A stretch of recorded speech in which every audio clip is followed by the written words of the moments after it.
할렐루야. 앞에서 syn창이 좀 시원찮아서 그래도 예수님 사신 것은, 부활하신 것은 확실한 줄 믿습니다. 여러분, 예수님 부활하셨습니다. 우리도 부활합니다. 할렐루야. 아멘. 예수 부활, 나의 부활. 예수님 부활이 있기 때문에, 예수님께서 부활하셔서 잠자는 자들의 첫 열매가 되셨기에 우리에게 소망이 있는 줄로 믿습니다. 아멘.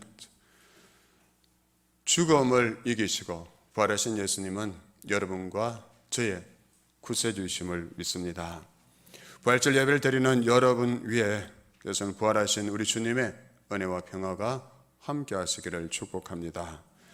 여러분, 한국교회는 지금으로부터 137년 전에 부활주일 아침에 복음의 씨앗이 뿌려졌습니다. 1885년 아펜젤레 선교사가 본국으로 보낸 연합 보고서에 따르면 부활주일에 제물포 항구에 도착한 직후에 그의 심경을 이렇게 표현하고 있습니다. 우리는 부활절에 이곳에 도착했다. 오늘 사망의 빗장을 산산히 꿰뚫으시고 부활하신 주께서 이 나라 백성들이 얽매여 있는 굴레를 끊으사 그들에게 하나님의 자녀가 누리는 빛과 자유를 허락해 주옵소서. 이 땅이 조선의 땅에 사는 이 땅, 이 백성들의 얽매여 있는 모든 굴레를 끊으사 하나님의 자녀가 누리는 빛과 자유를 누리게 하소서. 근데 참으로 안타까운 것은 그때만 아니라 지금 예수 믿는다 하면서도 예수를 구세주로 고백하고 살아가는 분들 중에서도 아직도 진리이신 예수 안에서 주어진 그 자유, 그 기쁨을 누리지 못한 채 살아가는 성도라 부르는 이 땅에 많은 분들이 계시다는 거예요. 진리를 알지니 진리가 너희를 자유롭게 하리라 약속하셨는데 예수 믿으면서 여전히 마귀의 권세에 눌려 있고 사람과 사람의 말에, 환경에 눌려서 매여 있고 결박당한 채 살아가는 사람들이 있다는 거예요. 그런 그리스도인이 있다는 것입니다. 그래서 바라기는 오늘 이 부활절 아침에 예수 믿는 우리를 올가매게 하는 모든 흑암의 권세와 여러분 사람의 결박, 환경의 묶임, 이런 모든 것들에서, 그 메인 것들에서 풀어지는 부활의 은혜가 우리 가운데 충만하게 되기를 주님의 이름으로 축복합니다. 풀어져라. 그래서 저는 예수님께서 나사로를 다시 살리신 그 장면을 묵상할 때마다 그 말씀이 자꾸 마음속에서 자꾸 기억되어지고 선포하고 싶어요. 막 예수님께서 나사로가 무덤에서 나왔을 때 뭐라고 선포하셨습니까? 풀어놓아 단되게 하라. 아멘. 풀어놓아 단되게 하라. 지금 사망의 그 무덤 속에서 다 예수님께서 불러내 주셨는데 여전히 결박당한 채 살아간다는 거예요. 그런 우리를 보시는 주님께서 다시 우리에게 풀어놓아 단되게 하라 이렇게 말씀하지 않으실까요? 풀어놓아 단되게 하라. 풀어놓아 마음껏 위안권에서는 송아지같이 뛰어다니게 되는 그 놀라운 그 은혜와 그 영광이 오늘 이 부활절부터 우리에게 새롭게 이루어지게 되기를 간절히 소망합니다. 여러분, 기독교 신앙에서 예수 그리스도의 이 부활은 유일회적 사건이었으나 부활의 의미는 결코 일회성 행사에 그칠 수 없는 것입니다. 이 초대교회가 고난과 시련을 딛고 그 부활신앙의 터 위에 굳게 세워진 것처럼 우리도 그렇죠. 부활의 신앙으로, 부활의 삶으로 거듭나야죠. 그래서 오늘 부활절 이 말씀의 제목을 부활 기념을 넘어서 삶으로, 부활 기념을 넘어서 삶으로. 여러분이 예수 믿은 횟수만큼, 여러분 예배드리기 시작한 만큼 그때부터 지금까지 수없이 많은 부활절 예배를 드렸잖아요. 그렇죠? 저도 따져보니까 50번 부활절 예배를 드렸어요. 지금까지 50번의 부활절 예배를 드렸는데, 그러면 50번의 부활절 예배를 드렸으면 내 삶 속에 부활의 어떤 흔적이 남아있는가? 부활로 살아온 그 이야기가 내 삶 속에 있는가? 찾아봤어요. 50번 부활절 예배를 드렸으니까 부활절 예배를 드리는 그 횟수만큼 내 삶에 분명한 변화가 있어야 하잖아요. 그렇죠? 여러분 어떠십니까? 몇 번 부활절 예배를 드리셨습니까? 지금까지 한번 꼽아보세요. 그러면 부활절 예배를 드린 횟수만큼 내 삶에 부활의 감격으로 살아온 그 이야기가 나에게 있는가? 그렇죠. 너무 중요한 질문이겠죠. 학교 다닐 때 공부 잘하는 학생들의 특징 중에 하나가 보면 되게 요약을 잘 했어요. 그 시간에 배운 것을 잘 요약해서 정리했었죠. 신앙생활을 우리가 잘하는 비결 가운데 하나가 있다면 그것도 신앙의 핵심을 잘 알고 요약하는 것입니다. 만일 여러분이 믿지 않는 이웃 누군가에게 내가 믿는 그 기독교에 대해서 3분 안에 전해야 할 기회가 주어진다면 여러분 어떻게 무슨 내용을 전하시겠습니까? 예수 믿으면 복 받아요. 예수 믿으면 잘 삽니다. 예수 믿으면 공부 잘합니다. 예수 믿으면 건강해집니다. 이런 것들을 전하시겠습니까? 그러면 반문할 수 있어요. 예수 믿지 않아도 부자가 차고 넘쳐요. 예수 믿지 않아도 공부 잘하는 학생도 너무 많아요. 예수 믿지 않아도 건강하게 살다가 죽을 때도 아무 힘들지 않고 죽는 사람들도 이 땅에 너무 많이 있어요.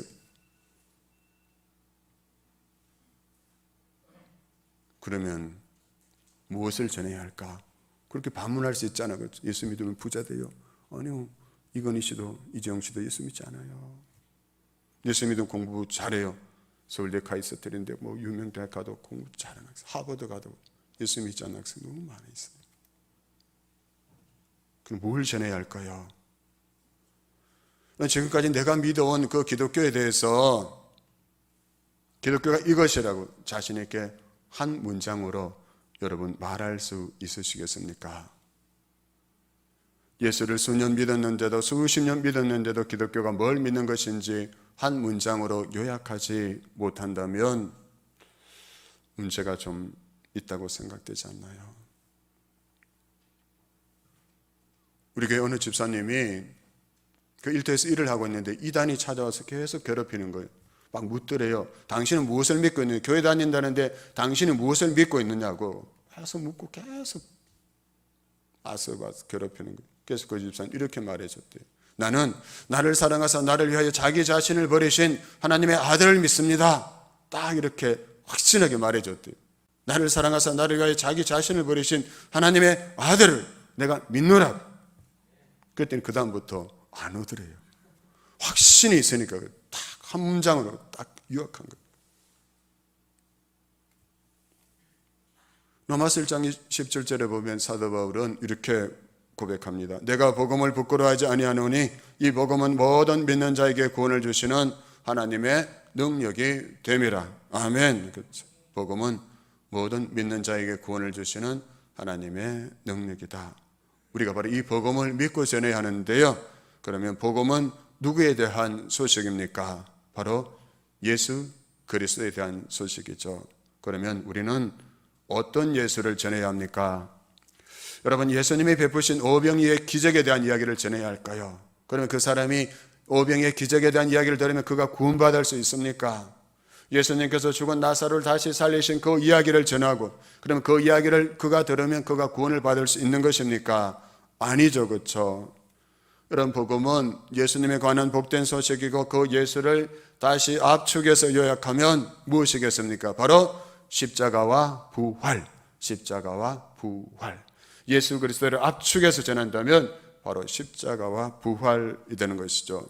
그럼 십자가와 부활이 빠지면 그건 진짜 기독교가 아니라는 것이죠. 우리가 다 믿는다 해도 예수의 십자가와 부활을 믿지 않으면 우리 진정 구원을 받지 못하는 것이죠. 예수 그리스도가 복음, 그 복음의 핵심은 바로 십자가와 부활이다.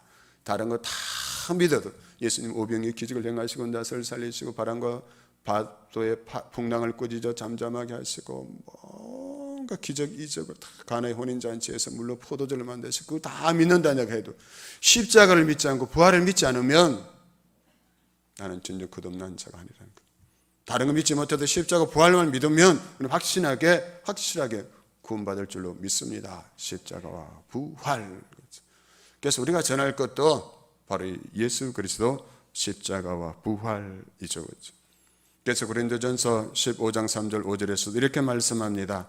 내가 받은 것을 먼저 너희에게 전하였노니 이는 성경대로 그리스도께서 우리 죄를 위하여 죽으시고 장사 지낸 바 되셨다가 성경대로 사흘 만에 다시 살아나사 게바에게 보이시고 후에 12 제자에게와 이렇게 부활하신 예수님께서 나타나 보여주셨다는 것입니다. 성경대로 십자가에 달려 우리 죄를 대속해 주시고 성경대로 사흘 만에 다시 살아나셨다. 이것이 복음이죠. 그래서 우리가 전할 기독교의 압축파일은 바로 우리 죄 문제를 해결해 주신 예수 그리스도의 십자가의 죽으심과 부활을 믿는 것입니다. 십자가와 부활, 그 이야기가 우리에게 있어야 합니다. 그 십자가 부활이 바로 우리 삶을 변화시키고 그 십자가 부활의 그 믿음이 우리를 능력 있는 그리스도인으로 살게 하신다. 그럼 내가 예수 믿어도 정말 왜 내가 예수 그리스도의 능력이, 복음의 능력이 나에게 우리 교회에 왜 나타나지 않는가? 그렇다면 딱 하나예요.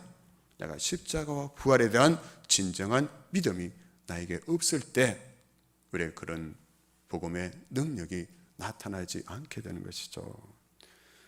여러분, 오늘 본문의 말씀은 바로 예수님께서 십자가에 달려 죽으시고 부활하신 그 새벽에 일어난 그러한 이야기입니다. 요한복음에는 주일 새벽에 막달라 마리아가 예수님의 무덤에 왔다고 기록하고 있는데 마가복음 16장 1절에 보면 막달라 마리아와 야고보의 어머니 마리아와 살로메 이 세 명의 여자가 함께 그날 예수님의 시신에 향품을 발라주기 위해서 그 무덤으로 찾아갑니다. 근데 그들은 가면서 걱정을 하는데 뭔가 하면 그 무덤을 가로막고 있는 그 큰 돌을 누가 옮겨줄 것인가? 여자들의 힘으로는 그 무덤을 가로막고 있는 그 큰 돌을 도저히 옮길 수 없게 누가 그 돌을 옮겨줄까? 그 시신에 향품을 발라야 되는데 그 돌이 그대로 있으면, 옮겨질 수 없으면 어떻게 그것을 바를 수 있을까? 그런데 무덤에 도착해 보니까 그들의 모든 걱정은 한낮 기후에 지나지 않았던 것입니다. 무거운 돌이 무덤 옆으로 치워져 있었기 때문입니다. 그래서 그들은 곧장 무덤 안으로 뛰어들어갔지만 예수님의 시신은 볼 수 없었습니다. 놀란 여인들은 베드로와 요한에게 달려가서 소식을 전했고 두 제자는 힘을 다해 무덤으로 달려와 예수님의 시신이 없어진 것을 확인합니다. 그런데 요한복음 이제 20장 11절부터 보시면 베드로와 요한이 돌아간 후에 이 마리아가 다시 무덤으로 돌아와서 그 앞에 서서 크게 소리내어서 울고 있습니다. 시신이 없어진 것을 확인하고도 예수님의 부활을 확인할 수 없었던 이 여인은 우는 중에도 연신 무덤 안을 들여다보게 됩니다. 그때 흰옷을 입은 두 천사가 마리아에게 묻습니다. 어찌하여 우느냐? 예수님의 시신을 누가 어디로 가져갔는지를 내가 알지 못해서 울고 있습니다. 이 말을 하고 뒤를 돌아보니 누군가가 서 있는 것을 보았지만 그가 부활하신 주님이신 줄 마리아는 알지 못했습니다. 마리아가 이제 그에게 말합니다. 당신이 이 동산을 지키는 사람이라면 누가 어디로 예수님의 시신을 가져갔는지 알려주세요. 그러면 제가 그 시신을 가져가겠습니다. 그때 그가 마리아야 하고 불렀습니다. 마리아는 그제서야 그가 부활하신 주님인 것을 알아보았습니다. 사랑하는 성도 여러분, 그렇다면 하나님께서 왜 오늘 이 본문을 기록해서 오늘 제가 이 본문을 가지고 말씀을 전하고 여러분을 하여금 듣게 하시는 걸까요? 왜 우리가 이 본문을 읽고 듣게 하시는 것일까요? 그것은 누구도 부인할 수 없을 만큼 확실하게 주님의 부활을 증거하기 위해서 이 본문을 요한으로 하여금 기록하게 하셨고 오늘 우리가 듣게 하시는 것입니다. 이 부활은 움직일 수 없는 사실이라는 것을 우리에게 전하고 있는 것이죠. 그러니까 여러분, 이것만으로는 충분하지 않다는 사실을 우리가 오늘 기억해야 합니다. 이것만으로는 충분하지 않다.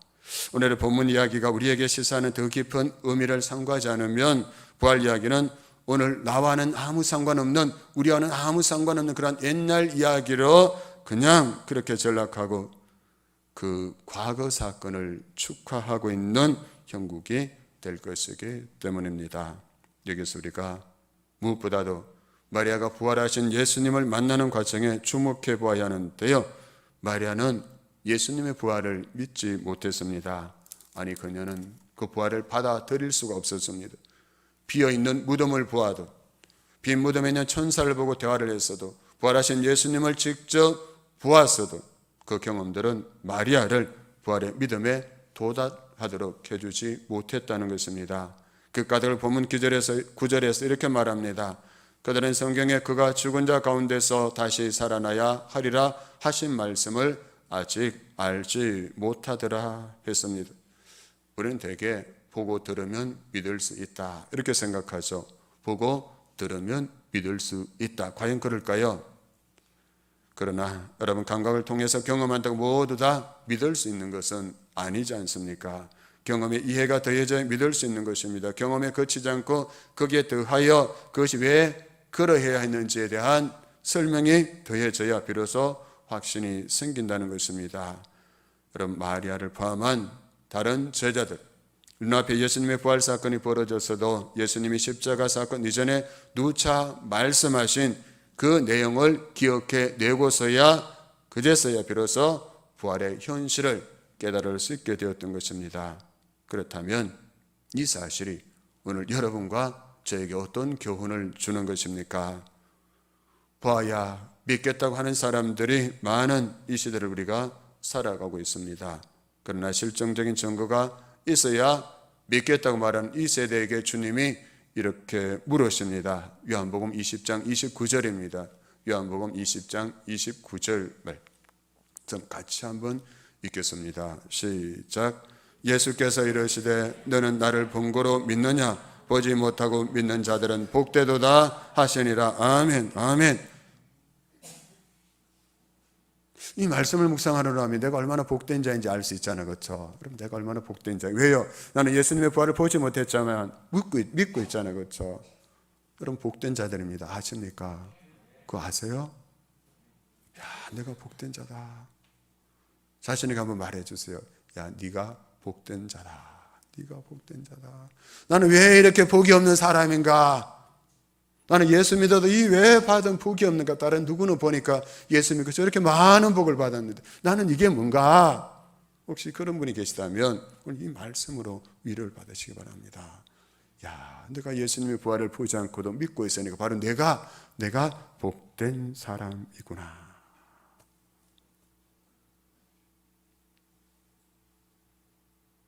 그래도 다른 복이 있으면 좋겠어요.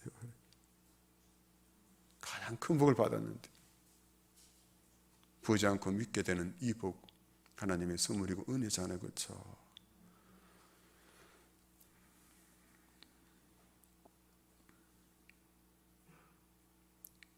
그러면 내가 예수님 부활을 믿는데, 그럼 여기서 이제 우리가 중요한 질문을 하나 하고 넘어가야 돼요. 믿는 거기로 그냥 끝나는 것이 아니라, 내가 예수님의 부활을 믿는다면 나는 이제 어떻게 할 것인가? 이 질문을 해야 돼요. 우리 여기까지 그쳤던 거예요. 예수님의 부활을 믿는 여기에서 그치고 말았던 거예요. 내가 예수님의 부활을 믿는 자라면 나는 이제 어떻게 할 것인가? 이것이 오늘 예수님의 부활 이야기를 듣는 저와 여러분에게 너무나 중요한 질문이 된다는 것입니다.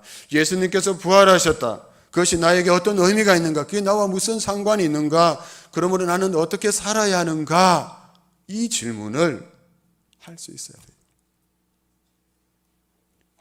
이 부활이 나와 무슨 상관이 있는가? 나에게 어떤 의미가 있는가? 나는 그럼 이제 어떻게 살아가야 하는가? 오늘 집으로 돌아가실 겁니다. 우리가 예배 마치면 집으로 돌아가고 각자 삶의 자리로 또 사람을 만나는 자리로 갑니다. 그러면 그냥 예배 마치고 끝나고 그냥 가는 것이 아니라 그 예수의 부활을 믿는 내가 어떻게 살아야 하는가? 이 질문을 가슴속에 담고 돌아갈 수 있길 바랍니다. 삶 속에서 이 질문에 대한 답을 찾을 수 있게 되기를 바랍니다. 왜 고린도전서 15장 58절에서 이렇게 말씀합니다. 여러분 같이 한번 읽겠습니다. 시작. 그러므로 내 사랑하는 형제들아 견실하며 흔들리지 않고 항상 주의 일에 더욱 힘쓰는 자들이 되라. 이는 너희 수고가 주 안에서 떼지 않은 줄 알미라. 아멘. 이 부활의 흔적이 이렇게 남는 거예요. 부활을 믿는 자에게 이런 흔적이 남는다. 제가 예전에 부교역자로 사역할 때 어느 집사님이 목사님, 너무 힘들어요. 왜요? 우리 시아버님이 몸이 편찮으셔가지고 그 의사에게 처방을 받아서 약을 먹었는데 일상의 성격이 거칠어져서 너무 힘들다는 거예요. 약을 먹었는데 성격이 변하더라는 거예요. 예민해지고 거칠어지고. 그래서 제가 이런 질문을 하게 됐습니다. 의사가 처방해준 약을 먹어도 성격이 변했다는데 우리 하나님께서 구약과 신약을 처방해 주시고 우리가 몇 년 동안 수십 년 동안 그 약을 먹었는데 그러면 나에게 어떤 증상이 나타나고 있는가? 구약과 신약을 수십 년 아니 몇 년 복용한 여러분에게 그 약을 먹은 어떤 증상이 지금 나타나고 있습니까? 그 약을 먹었는데도 아무 증상이 나타내지 않는다면 약을 처방해 주신 하나님이 문제일까요? 아니면 내가 문제일까요? 누가 문제일까요? 목사 네가 알잖아요. 뭐가 문제인가요? 모든 문제의 해결자이시고 마음병의 의사이신 우리 하나님께서 그 약을 다 처방해서 주시고 우리가 매일 먹거나 아니면 주일에 한 번씩 계속 먹는데 아무 증상이 나타나지 않는다면 그걸 어떻게 설명해야 될까요? 또 더 나아가서 예수 그리스도의 부활에 대해서 성경에서 말씀해주고 내가 그것을 믿는다면 분명히 증상이 나타날 수밖에 없다는 사실입니다. 이 부활의 정상이 고린도전서 15장 58절에서 뭐라고 말씀하고 있습니까? 어떤 문제 앞에서도 견고하고 흔들리지 않는다 했습니다. 아멘. 이 부활을 믿는 자는 어떤 문제 앞에서도 견고하고 흔들리지 않는 그 정상이 반드시 나타난다 했습니다. 왜냐하면 이 부활을 믿으면 우리의 시력이 달라져서 이제 문제는 점점 작게 보이고 우리 주님은 점점 더 크게 보이기 때문이죠. 다윗이 그랬습니다. 여러분 다윗의 눈에 골리앗은 점점 작게 보이고 하나님은 점점 더 크게 보였어요. 다른 사람 다 두려워 떨고 있어요. 사울왕과 그 훈련받은 군대조차도 골리앗의 그 외침이 두려워서 뒷걸음치고 있을 때 소년 다윗이 나가서 하나님의 이름으로 그 거인 골리앗을 물리칠 수 있었습니다. 그는 하나님을 크게 보았기 때문에 그 골리앗이 너무 작게 보였던 것이죠. 그래서 담대하게 물맷돌로 던져서 그 거인 골리앗을 물리칠 수가 있었던 것입니다. 우리가 부활의 주님을 믿는다면 그 믿음의 주에 온전케 하시는 예수 그리스도를 바라본다면 우리에게도 그런 믿음의 부활의 정상이 반드시 나타나게 되어 있다는 사실입니다. 그리고 그 부활 신앙이 있으면 주의 길에 하나님의 나라와 의를 위해서 더욱 힘써서 살아가게 된다는 사실이죠. 그럼 우리 부활 신앙이 얼마나 멋진 신앙입니까? 이 부활 신앙이 얼마나 우리를 멋있는 사람, 멋진 신앙인으로 만들어가는 것입니까? 여러분 제가 한 이야기를 한번 들려드리겠는데요. 이야기를 들으면서 부활을 믿는다는 것이 이런 능력으로 나타나는구나 한번 생각해 보시기 바랍니다. 어느 목사님 사모님의 조카가 암에 걸려서 1년 넘게 항암치료를 받다가 그만 천국으로 가게 되었습니다. 그 조카의 죽음에 대한 소식을 듣고 그 목사님은 아직 믿음이 약한 그 처형이 어떻게 딸의 죽음을 잘 이겨낼 수 있을지 걱정이었습니다. 그런데 어느 날 사모님으로부터 언니의 이야기를 듣고 너무 놀라기도 하고 그 처형에 대해서 너무 감사하기도 했답니다. 그 처형이 이렇게 말합니다. 이제는 주님의 뜻을 알겠다고, 딸이 영적으로 잠들어 있던 우리 모두를 깨우는 하늘의 미랄이 되었다고, 그리고 이제는 주님의 품에 안겨 천국에서 평안을 누리고 있으니 감사하다고, 죽은 사람이 살아나는 것만이 기적이 아니라, 여기 너무 중요합니다. 잘 들어보세요. 죽음을 통해서 모두가 회복되는 것이 정말 기적이라고. 아멘이죠. 우리는 죽은 사람이 살아나고 병든 자가 낫는 것만이 기적이라 생각하잖아요. 그것을 간증하자는 거죠. 그런데 이 처형은 딸이 항암 투병하고 있을 때 그 딸을 살려달라고 얼마나 간절히 기도했을까요? 그런데 그 딸이 죽고 말았어요. 그런데 그 딸의 죽음을 통해서 자기 남은 가족들의 영적인 잠을 깨워주시고 그 죽음을 보면서 자기들이 회복되었다. 그래서 이것이 진짜 기적이라고 고백했다는 것이죠. 사랑하는 성도 여러분, 이런 분이야말로 부활의 삶을 살고 있는 것이 아닐까요? 부활절 동안 부활절에 예배를 드리고 그냥 기념하고 끝난 것이 아니라 그 기념을 넘어서 부활의 삶을 살아가고 있는 자의 고백이라는 것이죠. 부활을 살고 있지 않고서 어찌 자녀의 죽음 앞에서 죽은 사람이 살아나는 것만이 아니라 죽음을 통해서 모두가 회복되는 것이 정말 기적이라고 이렇게 고백할 수가 있겠습니까? 이렇게 고백할 수 있다면 내 문제가 해결되는 것만이 기적이 아니라 내 문제는 여전히 그렇게 있어도 그것을 통해서 내가 회복되고 그것을 통해서 누군가가 회복될 수 있다면 그게 정말 기적이라고. 예수님은 그냥 병 낫기만을 위해서 병자를 취하지 않으셨다는 것이죠. 예수가 하나님의 아들이심을 믿기 위해서 그 표적을 나타내셨던 것입니다. 그래서 표적 너머의 것을 보기를 예수님은 원하셨다는 사실이죠.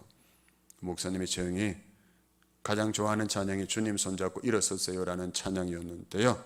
예전에는 왜 나만 겪는 고난이 있냐고 불평하지 마세요. 고난의 뒤편에 있는 주님이 주실 축복 미리 보면서 감사하세요. 이 부분이 마음에 와 닿았다고 합니다. 근데 딸아이가 천국으로 간 다음에는 같은 찬양인데 후렴 부분에 더 큰 은혜를 받는다고 했습니다. 힘을 내세요. 힘을 내세요. 주님이 손잡고 계시잖아요. 주님이 나와 함께함을 믿는다면 어떤 역경도 이길 수 있잖아요. 주님이 나와 함께 하신다면, 그걸 믿는다면 어떤 역경도 이길 수 있잖아요. 그렇습니다. 부활이시오 영원한 생명이신 예수님을 믿는 사람은 죽음의 역경도 이겨냅니다. 죽음의 역경을 이길 수 있다면 이 세상에 이기지 못할 역경이 또 어디에 있겠습니까? 사랑하는 성도 여러분, 극심한 역경 중에 계신 분이 있습니까? 말로 다 할 수 없는 고난 중에 있는 분이 있습니까? 그렇다면 힘을 내십시다. 힘을 내십시다. 부활의 주님이 여러분의 손을 꼭 잡고 있기 때문입니다. 사망의 권세를 깨뜨리시고 부활하신 예수님께서 여러분이 겪고 있는 고난도, 여러분이 겪고 있는 어떤 역경도 능히 이기게 하실 줄로 믿습니다. 그 예수님 분명히 말씀하셨습니다. 세상에서는 너희가 환난을 당하나 담대하라. 내가 세상을 이겼느니라. 아멘. 그 예수님이 이기신 그 이김을, 그 승리를 우리에게도 주실 것이기에 주님이 너희가 세상에서 환난을 당하지 않을 것이라고 그렇게 위로하지 않으시고, 세상에도 분명히 환난을 당할 것이다. 그러나 담대하라. 내가 세상을 이긴 것처럼 너희도 이기게 될 것이다. 이 놀라운 약속을 우리에게 주셨는데요. 마지막 마크 베터선 목사님이 무덤에서 나오라는 책에서 이런 말을 했는데 참 놀라운 말이었습니다. 이렇게 말했습니다. 부활신앙은 하나님이 우리 인생들의 불가능을 가능으로 바꿀 수 있기 때문에 절망의 끝에 마침표를 찍기를 거부하는 믿음이다. 절망의 끝에 마침표를 찍기를 거부하는 믿음이다. 여러분 혹시 이 자리에 다 끝났어, 이제 안 돼, 더 이상 안 돼, 이 문제는 더 이상 안 돼, 다 끝났어, 해결 안 돼, 그렇게 마침표를 딱 찍고 이 자리에 오신 분이 계시다면 오늘 부활하신 주님을 새롭게 만날 수 있기를 바랍니다.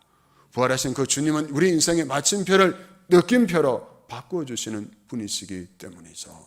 다 끝났다, 이제 안 된다, 저 사람은 더 이상 가망성이 없어, 더 이상 안 돼, 저 사람 안 돼, 이 문제는 더 이상 안 돼. 그러나 그것 가지고도 기도할 때 주님이 그 마침표를 느낌표로 바꾸게 하시고 그 응답 후에 아하, 그래서 그랬구나, 그렇게 고백하고 찬송케 할 줄로 믿습니다.